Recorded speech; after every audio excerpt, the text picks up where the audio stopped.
I'm so focused on the rugs that are from the 18th and 19th century because they were the last bit of history of a 3,000-year tradition where there was still a pure lineage that goes back to previous generations.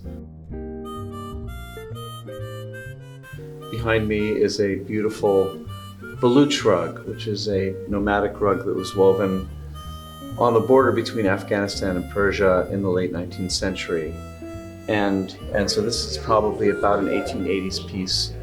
Many of the Baluch rugs used a camel's wool as the ground color. And camel's wool is differentiated from sheep's wool in that it spins differently. It doesn't reflect the light the same way as wool. If you look at this wool right here, there's kind of a dullness to it compared to the colors that are sheep's wool. They tend to be a little bit more glossy, and you can also almost see the little strands of hair in the camel's wool as opposed to the sheep's wool where you can't see that.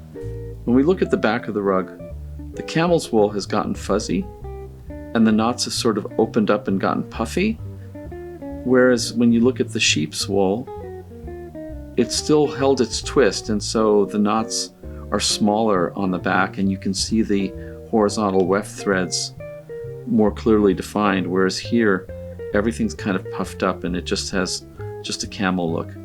And that's one of the signals that it's actual camel's wool as opposed to sheep's wool.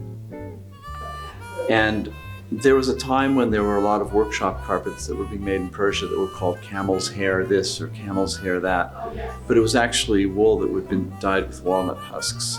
And so you really have to have that distinct difference in texture in order for it to actually be camel's wool.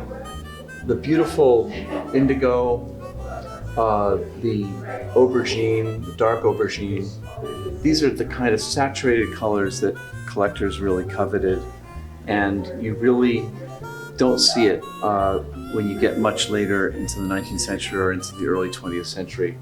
Another aspect of weaving that they were really known for is this incredible flat weaving at the end technique. So you can see all these threads that are carried along the back that enabled them to do this amazing pattern.